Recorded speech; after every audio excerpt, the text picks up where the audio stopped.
Hey, ¿qué pasa, Mufasa? It's Brandon back with another video. In today's video, we're going to be discussing how to expose SLOG 3 on your new Sony a7S III mirrorless camera. So I know you clicked on this video just for this setting, so I'm going to give them to you here at the beginning of the video. So here's a quick rundown before we go into detail. First things first, make sure your picture profile is set to either picture profile 10 or make sure it's in SLOG 3, S-gamma3.cine. So the first thing that I do when I expose my images is by eye using the gamma display assist on the flip out screen. When I expose this way, I make sure that my zebras are set to 95 just to see if I'm clipping any highlights. And then when I expose for skin tones, I put my zebras to standard range 65 plus or minus 1 IRE. And this is what gives me the best exposure for skin tones. Now let's roll that intro.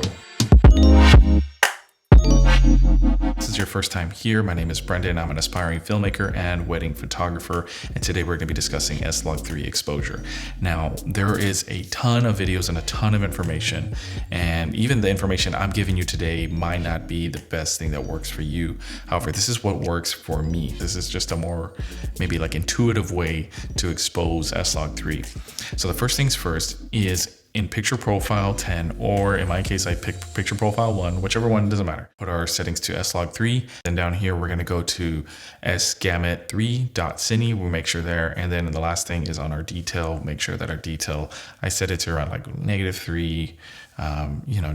You don't want to set it to 0 because then it's going to look a little overly sharp when you're recording. Why do we want to shoot in SLOG 3? SLOG 3 gives us the most dynamic range on our Sony a7S III because we have 10-bit color. Now we have the ability to really push the grades to their max without having any banding or splotchiness in the colors because of that high bit depth on the color depth. Does that even make sense? So then the next step is in the settings menu. I have this set to a custom setting on my function menu, and I have this set on my dial on the left dial. So whenever I click it, it's going to activate what's called gamma display assist. So when you're shooting an SLOG, it's very flat profile. And that is a big issue that a lot of people have when they're using SLOG 3 for the first time, is that it looks very flat. And the discussion of how to expose for this profile comes into play a lot. When you use your gamma display assist, and I set it to auto, pretty much it applies like a Rec 709 LUT on your flippy screen. And this is kind of how I expose. This is my first method of exposing.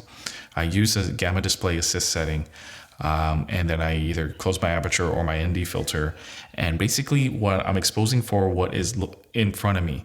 The way that the scene looks in front of me is kind of how I set my exposure. Using this method of the meter and saying half a stop, 1 stop, 2 stops overexposed is not necessarily accurate, especially if you're exposing for something that's at night. If you're exposing for something at night and you're trying to push that over 2 stops overexposed, that doesn't make a lot of sense to do that. Again, exposing for what looks good in front of you, in front of your eye, based off of the gamma display assist is probably your best option first. If you're getting value from this video, make sure you hit the like and subscribe button because I got a lot more content like this coming your way. When I'm not exposing for skin tones and I'm just kind of shooting a general scene out in the open in daylight or even indoors, I want to make sure that my zebras are usually set to 95, and I put that in standard range plus or minus 1, and that one I have set in my function menu. And again, with the Sony a7S III, Matt Johnson has a really great video on how to set up your camera settings. Setting my zebras to 95, that is just something that I do to make sure that I am not clipping anything. However, if you're shooting a really heavily backlit scene, for example, if you're shooting indoors and you're shooting somebody up against a window and you're trying to expose for the person, your window is going to get clipped. Vice versa, if you try to expose for the window at 95 and say you set your zebras to 95, you're going to protect your highlights. However, the person that you're exposing for is going to be underexposed. Now, neither of those two exposures are wrong. It's all based on what you're trying to do. So when I expose for skin tones, I set my zebras to 65. Anything that's under 65, so what I do is I set my zebras to 65 standard range, again, plus or minus 1.